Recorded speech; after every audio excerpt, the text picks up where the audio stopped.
Baik, kita lanjutkan lagi pembahasannya. Sekarang kita masuk pada bab syarat minimal simplisia. Nah, untuk menjamin keseragaman senyawa aktif, kemudian keamanan dan kegunaannya, maka simplisia harus memenuhi persyaratan minimal sebagai berikut. Yang pertama adalah bahan baku simplisia. Nah, bahan bakunya ini harus kita perhatikan sekali ya, kualitasnya. Kemudian yang kedua, proses pembuatan simplisia, termasuk cara penyimpanan bahan baku simplisia tersebut. Nah, yang nomor 3 yaitu syaratnya adalah cara pengepakan dan penyiapan simplisia. Berikut merupakan tahap pembuatan simplisia. Tahap pembuatan simplisia adalah sebagai berikut. Jadi ada beberapa tahap ya. Di sini ada 8 tahap. Baik, yang pertama itu adalah pengumpulan bahan baku. Yang kedua adalah sortasi basah. Yang ketiga adalah pencucian. Yang keempat adalah perajangan. Yang kelima adalah pengeringan, sedangkan tahap keenam adalah sortasi kering, tahap ketujuh adalah pengepakan dan penyimpanan, dan tahap terakhir adalah pemeriksaan mutu. Baik, kita akan membahas poin pertama ya, yaitu pengumpulan bahan baku. Nah, kadar senyawa aktif dalam suatu simplisia berbeda-beda. Antara lain, tergantung pada bagian tanaman yang digunakan, umur tanaman atau bagian tanaman saat panen, kemudian waktu panen dan lingkungan tempat tumbuh. Jadi ini sangat bergantung ya pada bagian apa yang kita gunakan, apakah daun ataukah buah, kemudian akarnya atau batangnya, buah atau bijinya, dan umur tanaman. Jadi kapan kita memanen tanaman tersebut, kemudian bagaimana lingkungannya, apakah pada dataran tinggi atau mungkin pada lingkungan yang ini ya ekstrim, ada cekaman seperti di daerah yang tinggi salinitasnya, seperti di daerah ini rawa dan sebagainya. Jadi sangat mempengaruhi dari kualitas bahan baku tersebut ya. Kemudian kita masuk poin kedua, yaitu sortasi basah.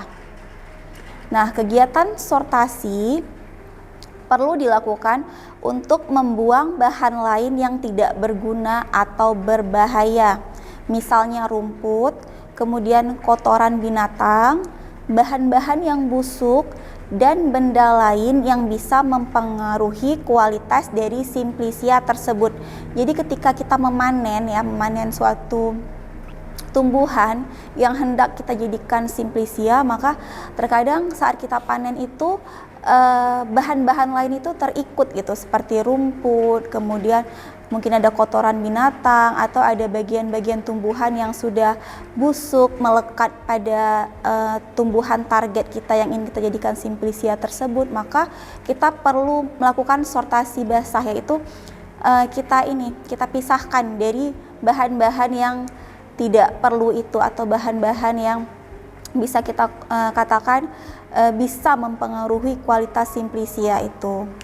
Nah, kemudian kita masuk ke tahap ketiga, yaitu pencucian. Nah, di mana agar bahan baku bebas dari tanah atau kotoran yang melekat dan harus dicuci bersih, harus dilakukan pencucian ya dengan air yang mengalir.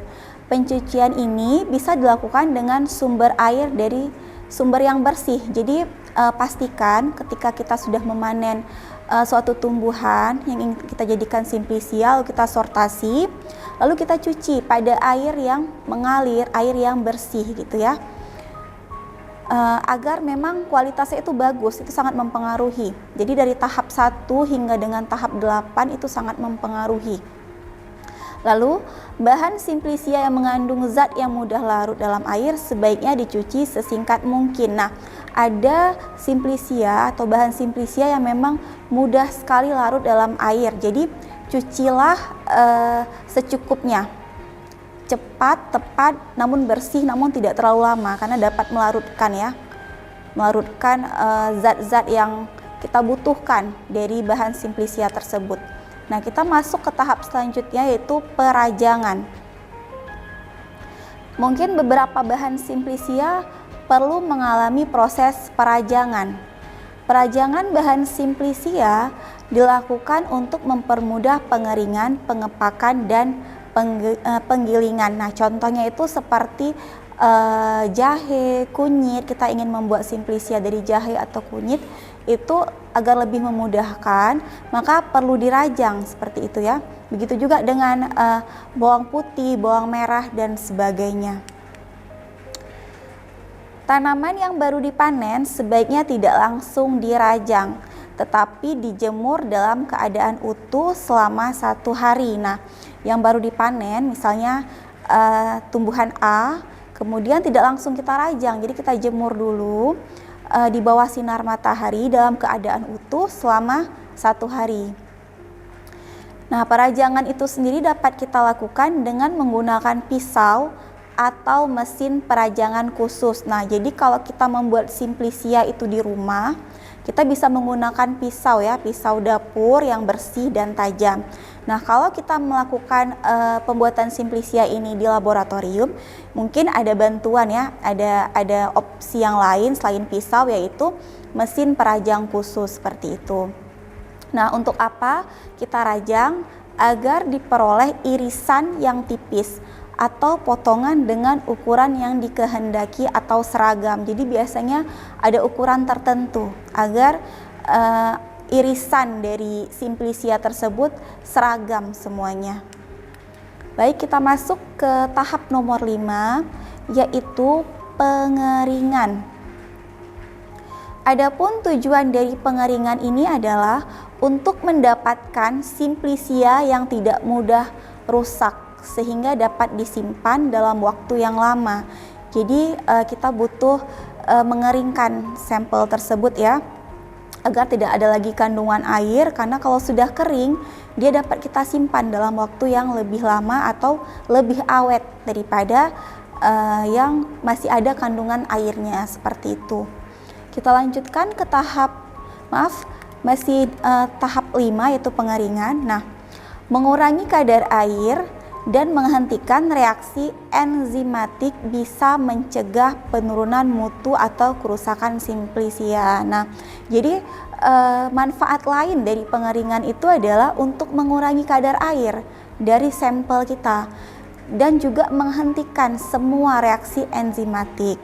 Yang mana kadar air ini dan segala reaksi enzimatik ini bisa menurunkan mutu dari simplisia atau bisa juga menyebabkan kerusakan dari simplisia. Jadi sangat penting untuk kita perhatikan ya. Lalu pengeringan simplisia ini dilakukan dengan menggunakan sinar matahari atau menggunakan alat pengering. Nah, jadi sekali lagi kalau kalian membuat simplisianya itu di rumah, kalian bisa menggunakan bantuan sinar matahari ya untuk mengeringkan simplisia. Namun jika kalian mengerjakan simplisia ini di laboratorium, maka pengeringannya itu bisa kalian menggunakan oven seperti itu ya. Nah, selama pengeringan itu juga kita harus memperhatikan hal-hal yang dianggap penting ya. Jadi ini adalah hal-hal yang perlu diperhatikan selama proses pengeringan. Apa saja? Yang pertama, suhu pengeringannya. Nah, suhunya itu berapa? Ada pada suhu tertentu ya. Kemudian kelembapan udaranya. Nah, seberapa lembab udara di tempat di tempat kalian mengeringkan sampel tersebut. Kemudian bagaimana aliran udaranya, kemudian waktu pengeringannya. Nah, berapa hari kalian mengeringkan, apakah itu 1 hari, dan itu harus serentak untuk sampelnya seperti itu ya. Kemudian luas permukaan bahan. Jadi luas permukaan bahan itu sangat mempengaruhi waktu pengeringan. Semakin luas permukaan bahan, maka kita membutuhkan waktu pengeringan yang lebih seperti itu. Jadi semakin kecil luas permukaan bahannya akan lebih mudah kering, seperti itu ya. Nah, kemudian dalam mengeringkan bahan simplisia tidak dianjurkan menggunakan alat atau bahan dari plastik karena plastik tidak atau kurang menyerap air. Nah, jadi ketika kalian melakukan pengeringan terhadap bahan simplisia sangat tidak dianjurkan ya menggunakan peralatan dari plastik. Karena plastik itu dia tidak menyerap air gitu. Jadi dihindari ya penggunaan bahan-bahan atau alat-alat dari plastik. Nah, kita masuk ke tahap ke-6 yaitu sortasi kering. Tujuan sortasi adalah untuk memisahkan benda-benda asing seperti bagian-bagian tanaman yang tidak diinginkan dan pengotoran-pengotoran lain yang masih tertinggal. Jadi sortasi itu 2 kali dilakukan. Yang pertama sortasi basah, lalu kita lakukan lagi sortasi kering. Untuk apa? Untuk memastikan bahwa benda-benda atau kotoran-kotoran yang masih tertinggal itu bisa kita pisahkan, bisa kita buang, jadi tidak ikut terbawa dengan simplisia ya. Jadi memang benar-benar harus teliti 2 kali dilakukan sortasi. Nah, proses ini dilakukan sebelum simplisia dibungkus atau dikemas dan disimpan. Jadi sebelum kita bungkus atau kita simpan, kita pastikan lagi memang tidak ada benda-benda asing yang terbawa ya ke dalam simplisia tersebut. Nah, sortasi setelah pengeringan merupakan tahap akhir dari pembuatan simplisia. Nah, ini sortasi terakhir ya. Jadi pastikan memang di tahap ini kalian pastikan tidak ada yang terbawa. Nah, ini ada saya tampilkan contoh dari pengerjaan sortasi kering ya, seperti yang dilakukan oleh Bapak yang ada di layar tersebut ya. Baik, untuk penjelasan selanjutnya akan saya sampaikan setelah pesan-pesan berikut ini.